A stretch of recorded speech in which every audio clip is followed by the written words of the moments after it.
Hello മക്കൾസ്, welcome back to Xylem learning. It's me JK.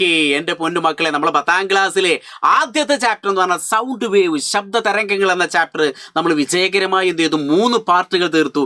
ഇനി ഏറ്റവും അവസാനത്തെ പാർട്ട്, ഈ ചാപ്റ്റർ നമ്മൾ തൂക്കി എന്ന 4ാമത്തെ പാർട്ടിലേക്ക് എല്ലാവരും ഞാൻ സ്വാഗതം ചെയ്യുന്നു. അതുകൊണ്ട് തന്നെ ഈ പാർട്ടിനകത്ത് ഏറ്റവും ഇമ്പോർട്ടൻ്റ് ആയിട്ടുള്ള ഒരു ചോദ്യവും അതേപോലത്തെ അതിനെ ബേസ് ചെയ്തിട്ടുള്ള കുറച്ച് കാര്യങ്ങൾ നമ്മൾ പഠിക്കാൻ പോവാണ്. അപ്പോൾ എല്ലാവരും ഞാൻ എന്ത് ചെയ്യുന്നു? ഞാൻ പറയുന്ന വാക്കുകളിലേക്ക്, സ്ക്രീനിലേക്ക് മാത്രമായിരിക്കണം ശ്രദ്ധ. എല്ലാവരും ഞാൻ ആവാഹിച്ചെടുത്തു. സെറ്റ് ಮಾಡುದು. അങ്ങനെയെങ്കിൽ മക്കളെ, ആദ്യത്തെ പോയിന്റ്, ഏറ്റവും അവസാനം നമ്മൾ പഠിക്കേണ്ട ഒരു ഇമ്പോർട്ടൻ്റ് ആയിട്ടുള്ള പോയിന്റ്, നമുക്ക് ഈ ഒരു കാര്യം ജസ്റ്റ് അറിഞ്ഞിരിക്കും. ഇൻഫ്രാസോണിക്, അതേപോലെ തന്നെ ഓഡിബിൾ ടു ഹ്യൂമൻ, അതേപോലെ തന്നെ അൾട്രാസോണിക്. നമുക്ക് എല്ലാ ശബ്ദവും, നമുക്ക് ഒരുപാട്, നമ്മളിപ്പോൾ ലോഞ്ചിറ്റ്യൂഡ് വേവ്സ്, അതേപോലെ തന്നെ എന്ത് ചെയ്തു, ട്രാൻസ്വേഴ്സ് വേവ്, അങ്ങനെയുള്ള കാര്യങ്ങളൊക്കെ നമ്മൾ പഠിച്ചു. ഇനി ഏറ്റവും അവസാനത്തെ ഒരു പാർട്ടിൽ ഇമ്പോർട്ടൻ്റ് ആയിട്ടുള്ള ഒരു ഏരിയ എന്ന് പറഞ്ഞാൽ ഇതാണ്. നമുക്ക് എല്ലാ ശബ്ദവും നമുക്ക് കേൾക്കാൻ പറ്റില്ല. നമുക്ക് കേൾക്കാൻ പറ്റുന്ന ശബ്ദത്തിന്റെ ആ ഒരു ലിമിറ്റ് എന്ന് പറഞ്ഞാൽ 20 ഹെഡ്സ്, 20 ഹെഡ്സ് മുതൽ 20,000 ഹെഡ്സ്, അതായത് 20 ഹെഡ്സ് ടു 20 കിലോ ഹെഡ്സ്. ഇതിന്റെ ഇടയിലുള്ള ശബ്ദം മാത്രമേ നിങ്ങൾക്ക് കേൾക്കുള്ളൂ. അല്ലാതെ എബോ 20 ഹെഡ്സ്, 20 ഹെഡ്സിന്റെ 20 കിലോ ഹെഡ്സിന്റെ മുകളിലെ ശബ്ദം നമുക്ക് കേൾക്കാൻ പറ്റൂല. 20 ഹെഡ്സിന്റെ താഴെയുള്ള ശബ്ദം നിങ്ങൾക്ക് കേൾക്കാൻ പറ്റൂല. ഇപ്പോൾ ഒരു എക്സാമ്പിൾ, നിങ്ങൾ എന്തെങ്കിലും കേട്ടോ? ഞാൻ 20 ഹെഡ്സിന്റെ താഴെയുള്ള ശബ്ദത്തിലാണ് ഞാൻ സംസാരിച്ചത്. നിങ്ങൾ എന്തെങ്കിലും കേട്ടോ? ഇല്ല, കേൾക്കൂല. അപ്പോൾ ഓർത്തിച്ചോള്. അപ്പൊ നമുക്ക് കേൾക്കാൻ പറ്റുന്ന ശബ്ദത്തിന്റെ ആ ഒരു പരിധി എന്ന് പറഞ്ഞാൽ എൻ്റെ മക്കൾ സുഹൃത്തിച്ചോളൂ, എത്രയാണ്? 20 ഹെഡ്സിനും 20,000 ഹെഡ്സിനും. 20 ഹെഡ്സ് അല്ലെങ്കിൽ 20 കിലോ ഹെഡ്സ്, ഇതിൻ്റെ ഇടയിലുള്ള ശബ്ദം മാത്രമേ നമുക്ക് എന്ത് ചെയ്യുള്ളൂ? കേൾക്കാൻ കഴിയുള്ളൂ. അപ്പൊ 20 ഹെഡ്സിന് മുകളിലേനെ നമ്മൾ എന്ത് പറയുന്നു? അൾട്രാസോണിക് സൗണ്ട് എന്ന് പറയുന്നു. 20 ഹെഡ്സിന് താഴേനെ നമ്മൾ എന്ത് പറയുന്നു? ഇൻഫ്രാസോണിക് എന്ന് പറയുന്നു. അപ്പോൾ അൾട്രാസോണിക്, ഇൻഫ്രാസോണിക്, ഇതാണ് നമുക്ക് ലാസ്റ്റ് ഏരിയയിൽ വേണ്ടത്. അപ്പോൾ ഇത് വളരെ ഇമ്പോർട്ടൻ്റ് ആണ്. അപ്പോൾ ഈ ഒരു കാര്യം ജസ്റ്റ് ഓർത്തു വെക്കണം. അപ്പോൾ ഏറ്റവും അവസാനത്തെ 4ാമത്തെ പാർട്ട് നമ്മൾ ഇതിനെ ബേസ് ചെയ്തിട്ട് പരീക്ഷയ്ക്ക് വന്നൊരു ചോദ്യം നമ്മൾ ചെയ്ത് പഠിക്കണം. അപ്പോൾ ശ്രദ്ധിച്ചോളൂ. ആദ്യത്തെ ഒരു ചോദ്യം എന്താണ്? നമ്മളെ ചോദ്യം ശരിക്കും ശ്രദ്ധിച്ചോ. പരീക്ഷയ്ക്ക് വന്നൊരു ചോദ്യമാണ്, അതുകൊണ്ടാണ് ഞാൻ ഇതന്നെ ചെയ്യിപ്പിക്കുന്നത്. നോക്കിയോളൂ, എന്താണ് നമ്മളെ ചോദ്യം തന്നിട്ടുള്ളത്? വായുവിലൂടെ 350 മീറ്റർ പെർ സെക്കൻഡ് വേഗത്തിൽ സഞ്ചരിക്കുന്ന ശബ്ദത്തിന്റെ തരംഗദൈർഘ്യം 70 മീറ്റർ ആണെന്ന് കണ്ടെത്തി എങ്കിൽ ഈ ശബ്ദം മനുഷ്യന് കേൾക്കാൻ സാധിക്കുമോ? അതാണ് ആദ്യത്തെ ക്വസ്റ്റ്യൻ. രണ്ടാമത്തെ ക്വസ്റ്റ്യൻ, ഇത്തരം ശബ്ദം ഏത് പേരിൽ അറിയപ്പെടുന്നു? മൂന്നാമത്തെ ക്വസ്റ്റ്യൻ, മനുഷ്യന് കേൾക്കാൻ കഴിയുന്ന ശബ്ദത്തിന്റെ ശ്രവണ പരിധി എത്ര? നാലാമത്തെ ക്വസ്റ്റ്യൻ, ശ്രവണ പരിധിയേക്കാൾ കൂടിയ ആവൃത്തിയുള്ള ശബ്ദം ഏത് പേരിൽ അറിയപ്പെടുന്നു? ഇതാണ് നമ്മളെ ചോദ്യം. ഇത് പരീക്ഷയ്ക്ക് ഒരു തവണ വന്നതാണ്. അപ്പൊ എന്താണ് ചോദ്യം അല്ലേ? If it found the wave length of sound, wave length of sound എന്ന് പറഞ്ഞാൽ നമുക്ക് തന്നിട്ടുണ്ട് 70 മീറ്റർ തന്നിട്ടുണ്ട്.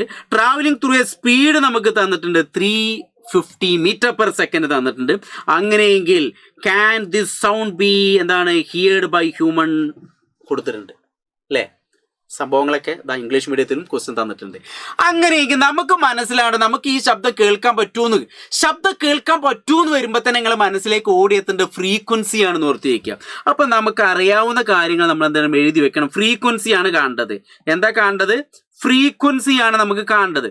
അപ്പോൾ ഫ്രീക്വൻസി കാണാൻ എന്ത് ചെയ്താൽ മതി അറിയോ? ഫ്രീക്വൻസി കാണാൻ ഇക്വേഷൻ നമ്മളെ മനസ്സിലുണ്ടാകണം. നമ്മൾ ഇക്വേഷൻ എന്ന് പറഞ്ഞാൽ വി നമുക്ക് സ്പീഡ് തന്നിട്ടുണ്ട്, ലാംഡ നമുക്ക് 70 മീറ്ററും തന്നിട്ടുണ്ട്. അപ്പോൾ V is equal to F lambda, ഇതാണ് നമ്മൾ ഇക്വേഷൻ. അങ്ങനെയെങ്കിൽ F equal to V by lambda. V എന്ന് പറഞ്ഞാൽ 350 metre per second by lambda എന്ന് പറഞ്ഞാൽ എത്ര കിട്ടി? 70 മീറ്റർ. അപ്പോൾ ഈ 0 ക്യാൻസൽ ചെയ്തു, 7 5 35. അപ്പോൾ ആൻസർ ഇവിടെ 5 ഹെഡ്സ് എന്ന് കിട്ടി. എത്ര കിട്ടിയത്? 5 ഹെഡ്സ്. നമുക്ക് കേൾക്കാൻ പറ്റുന്ന ശബ്ദത്തിന്റെ ലിമിറ്റ് എത്രയാണ് ഞാൻ നേരത്തെ പറഞ്ഞത്? 20 ഹെഡ്സിനും 20,000 ഹെഡ്സ് ആണ്. 5 ഹെഡ്സ് എന്ന് പറഞ്ഞാൽ ഇവിടെയല്ലേ പെടുക. അപ്പൊ അത് ഇൻഫ്രാസോണിക്ക. നമുക്ക് കേൾക്കാൻ പറ്റുമോ? ഇല്ല. അപ്പൊ നമുക്ക് എന്ത് ചെയ്യാൻ പറ്റുന്നില്ല? കേൾക്കാൻ കഴിയുന്നില്ല. കാരണം എന്താണ്? നമുക്ക് കേൾക്കുന്ന ആ ഓഡിബിൾ ലിമിറ്റിനേക്കാൾ കുറഞ്ഞ ശബ്ദമാണ്, കുറഞ്ഞ ഫ്രീക്വൻസി ഉള്ള ശബ്ദമാണ്. അതുകൊണ്ട് നമുക്കത് കേൾക്കാൻ പറ്റുന്നില്ല എന്ന് ഓർത്ത് വയ്ക്കാം. ഇതാണ് ചെയ്യേണ്ടത്. അപ്പൊ ഇക്വേഷൻ പഠിച്ചു വയ്ക്കണം. എന്താണ് ഈ ഇക്വേഷൻ അറിഞ്ഞിരിക്കുന്നത്? വളരെ ഇമ്പോർട്ടൻ്റ് ആണ്. അപ്പോൾ ഇങ്ങനത്തെ ഒരു പ്രോബ്ലം പരീക്ഷയ്ക്ക് ഷുവറാണ്. പരീക്ഷയ്ക്ക് വന്നുകൊണ്ടാണ് നമ്മൾ ഈ ചോദ്യം ചെയ്ത് പഠിക്കുന്നത്. ഇനി അതോടൊപ്പം തന്നെ what this type of sound is known as, ഇത്തരം ശബ്ദം ഏത് പേരിൽ അറിയപ്പെടുന്നു? എല്ലാവർക്കും അറിയാം, അത് ഇൻഫ്രാസോണിക് ആണ്. എന്താ പറയുക? ഇൻഫ്രാസോണിക്. ബിലോ 20 ഹെഡ്സ് ആണെങ്കിൽ അത് ഇൻഫ്രാസോണിക്, എബോ 20 കിലോ ഹെഡ്സ് ആണെങ്കിൽ അത് അൾട്രാസോണിക് എന്ന് പറയുന്നു. ഇനി അടുത്ത്, what is the audible range of sound human can hear, അല്ലെ? മനുഷ്യന് കേൾക്കാൻ കഴിയുന്ന ശ്രവണ പരിധി എത്രയാണ്? 20 ഹെഡ്സ് ടു 20 കിലോ ഹെഡ്സ് ഓർത്ത് വയ്ക്കുക അല്ലെ. 20 ഹെഡ്സ് 20 കിലോ ഹെഡ്സ് ഓർത്ത് വയ്ക്കുക. ലാസ്റ്റ് ക്വസ്റ്റ്യൻ, ശ്രവണ പരിധിയേക്കാൾ കൂടിയ ആവൃത്തിയുള്ള ശബ്ദം ഏത് പേരിൽ അറിയപ്പെടുന്നു? നമുക്കറിയാം അതേതാണ്, അത് അൾട്രാസോണിക് ആണ്. അപ്പൊ നാലാമത്തെ പാർട്ടിനകത്ത് നമ്മൾ ഈ ഒരു ചാപ്റ്ററിൽ ഏറ്റവും ലാസ്റ്റ് ഏരിയ ആയിട്ടുള്ള ഇതിനെ ബേസ് ചെയ്തിട്ടുള്ള ചോദ്യങ്ങളാണ് ഞാൻ പറഞ്ഞിട്ടുള്ളത് മക്കളെ. അപ്പൊ ശ്രദ്ധിക്കുക, ഈ ഒരു ചാപ്റ്ററിലെ ഏറ്റവും ഇമ്പോർട്ടൻ്റ് ആയിട്ടുള്ള 4 പാർട്ടിലൂടെ കുറച്ച് കാര്യങ്ങളെ നമ്മൾ പഠിച്ചിട്ടുള്ളൂ. പക്ഷേ ഇതിൽ ഒരുപാട് കൺസെപ്റ്റുകളും അതിനെ ബേസ് ചെയ്തിട്ടുള്ള വലിയ ചോദ്യങ്ങളൊക്കെ ഇനി വരാനിരിക്കുന്നുള്ളൂ. ആ ചോദ്യങ്ങളൊക്കെ പരീക്ഷയ്ക്ക് നിങ്ങൾക്ക് ബുദ്ധിമുട്ടാവും, ഇച്ചിരി ബുദ്ധിമുട്ടാവും. അപ്പോൾ അത് സെറ്റാക്കാൻ നമ്മളെ ഇപ്പം തന്നെ എന്ത് ചെയ്യുക, പെട്ടെന്ന് നമ്മൾ അസ്ത്ര ബാച്ച് ജോയിൻ ചെയ്തോളൂ. അസ്ത്ര ബാച്ചിൽ ജോയിൻ ചെയ്ത ആളുകളൊക്കെ ഇത് കിഡിലോസ്കായിട്ട് പഠിച്ചു കഴിഞ്ഞു. നമ്മൾ ഈ ചാപ്റ്ററൊക്കെ ഇവിടെ പരീക്ഷ കഴിഞ്ഞ് ചാപ്റ്റർ കംപ്ലീറ്റ് പഠിച്ചു കഴിഞ്ഞു, പ്ലസ് അതിൻ്റെ ഒപ്പം യൂണിറ്റ് ടെസ്റ്റും കഴിഞ്ഞ് നിൽക്കുകയാണ് കുട്ടികളെ.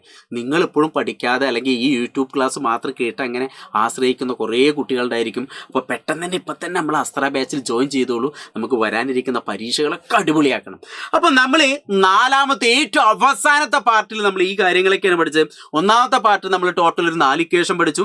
രണ്ടാമത്തെ പാർട്ടിനകത്ത് നമ്മൾ എന്ത് ചെയ്തു, ഫോഴ്സ്ഡ് വൈബ്രേഷൻ, റെസനൻസ്, പ്രണോദ കമ്പന, അനുനാദത്തെ കുറിച്ച് പറഞ്ഞു. മൂന്നാമത്തെ പാർട്ടിനകത്ത് നമ്മൾ എന്ത് ചെയ്തു, ലോഞ്ചിറ്റ്യൂഡിനൽ വേവ്സും അതേപോലെ തന്നെ ട്രാൻസ്വേഴ്സ് വേവും, അനുപ്രസ്ഥ തരംഗങ്ങളും അനുദൈർഘ്യ തരംഗത്തെ കുറിച്ച് പഠിച്ചു. ലാസ്റ്റ് ഏരിയ എന്ന് പറഞ്ഞാൽ നമ്മൾ ഈ ഒരു ഓഡിബിൾ ലിമിറ്റുമായി ബന്ധപ്പെട്ട കുറച്ച് കാര്യങ്ങൾ. അപ്പോൾ ഈ 4 പാർട്ട് ഇത്രേ ഉള്ളൂ നമുക്ക് ഈ ഒരു ചാപ്റ്ററിലെ ബേസിക് ആയിട്ടുള്ള കുറച്ച് കാര്യങ്ങൾ എന്ന് പറയുന്നത്, അതായത് ഇമ്പോർട്ടൻ്റ് ആയിട്ടുള്ള ഏരിയ. പക്ഷെ ഇതിനെ ബേസ് ചെയ്തിട്ട് ഒരുപാട് ചോദ്യങ്ങൾ ഇനിയും നമുക്ക് ചെയ്ത് പഠിക്കാനുണ്ട്. അതൊക്കെ നമുക്ക് പഠിക്കണമെന്നുണ്ടെങ്കിൽ പെട്ടെന്ന് അസ്ത്ര ബാച്ചിൽ ജോയിൻ ചെയ്തോളൂ. സമയം കളയണ്ട, നിങ്ങളുടെ ഓരോ ടൈമും വിലപ്പെട്ടതാണ്. ഓക്കെ, അപ്പോൾ ഈ ഒരു കാര്യം എല്ലാവർക്കും ക്ലിയർ ആണെന്ന് ഞാൻ വിചാരിക്കുന്നു. ആർക്കും ഒരു കുഴപ്പം ബുദ്ധിമുട്ടും മനപ്രയാസമില്ല എന്ന് വിചാരിക്കുന്നു. അങ്ങനെയെങ്കിൽ ഞാൻ നിങ്ങൾക്കൊരു ഹോംവർക്ക് തരാം. ഹോംവർക്കിന് മുന്നേ ഈ ഇക്വേഷൻ ഓർത്ത് വയ്ക്കട്ടെ. V = F lambda. എഫ് ആണ് കാണാൻ പറഞ്ഞത്, അപ്പോൾ V/λ. ഈ ഇക്വേഷനൊക്കെ ഓർത്ത് വയ്ക്കണം. വേറെയും കുറേ ഇക്വേഷൻ ഞാൻ ഈ ലാസ്റ്റ് സമയത്തിൽ ഈ ഇക്വേഷൻ ഇങ്ങനെ പറഞ്ഞു എന്നുള്ളൂ. ഇനി ഞാൻ നിങ്ങൾക്കൊരു ഹോംവർക്ക് തരികയാണ്. ഈ ഒരു ഹോംവർക്ക് എന്ത് ചെയ്യാം, എല്ലാവരും സെറ്റാക്കി റെഡിയാക്കി അതിൻ്റെ താഴെ ഈ ക്ലാസ് കണ്ടതിന് ശേഷം അതിൻ്റെ താഴെ എന്ത് ചെയ്യുക, കമൻറ്റ് ബോക്സിനകത്ത് ഇതിൻ്റെ ആൻസർ നിങ്ങളൊന്ന് എന്റെ ആൻസറും ബിൻ്റെ ആൻസറും എന്ത് ചെയ്യുക, ഒന്ന് കമൻറ്റ് ചെയ്തിടാം. ഞാൻ ആരൊക്കെ ശരിയാക്കുന്നു എന്നൊക്കെ ഞാൻ നോക്കും. അപ്പോൾ ഓക്കെ, അപ്പം നാലാമത്തെ പാർട്ടോട് കൂടി നമ്മൾ ഈ ഒരു ചാപ്റ്ററിൽ ഇമ്പോർട്ടൻ്റ് ആയ കാര്യങ്ങളൊക്കെ തീർത്തു. അപ്പോൾ എല്ലാവരും എന്ത് ചെയ്യുക, എല്ലാ പാർട്ടും കാണുക, അടിപൊളിയായിട്ട് പഠിക്കുക. ഈ നിങ്ങൾ പഠിച്ചതിന് ശേഷം നിങ്ങളെ ഫ്രണ്ട്സിലേക്കൊക്കെ മാക്സിമം എന്ത് ചെയ്യുക, ഷെയർ ചെയ്യുക. നമ്മൾ ഈ 4 പാർട്ടിലും പറഞ്ഞ എല്ലാ ചോദ്യങ്ങളും നിർബന്ധമായിട്ട് നിങ്ങൾ പഠിച്ചിരിക്കണം. മിനിമം അത്രയെങ്കിലും പഠിച്ചിരിക്കണം. ഇനി അതിനേക്കാൾ വലിയ ക്വസ്റ്റ്യനൊക്കെ വരാനിരിക്കുന്നതുള്ളൂ. അപ്പോൾ അതൊക്കെ പഠിക്കാൻ എന്ത് ചെയ്യുക, നിങ്ങളെല്ലാവരും ഞങ്ങൾ എന്ത് ചെയ്യുന്നു, അസ്ത്ര ബാച്ചിലേക്ക് സ്വാഗതം ചെയ്യുന്നു. ഞങ്ങളെല്ലാവരും നിങ്ങൾക്ക് വേണ്ടി അവിടെ വെയിറ്റ് ചെയ്യാണ്. അപ്പോൾ ഇതിൻ്റെ ആൻസർ താഴെ കമൻറ്റ് ബോക്സിനകത്ത് രേഖപ്പെടുത്തുക, മടിക്കരുത്. അറിയണ ആൻസർ എന്ത് ചെയ്യുക, നിർബന്ധമായിട്ട് ഒറ്റ തവണ എഴുതിയിട്ട് കഴിഞ്ഞാൽ നിങ്ങളോട് പഠിക്കും. അപ്പോൾ ഓക്കേടാ, ഓൾ ദി ബെസ്റ്റ്.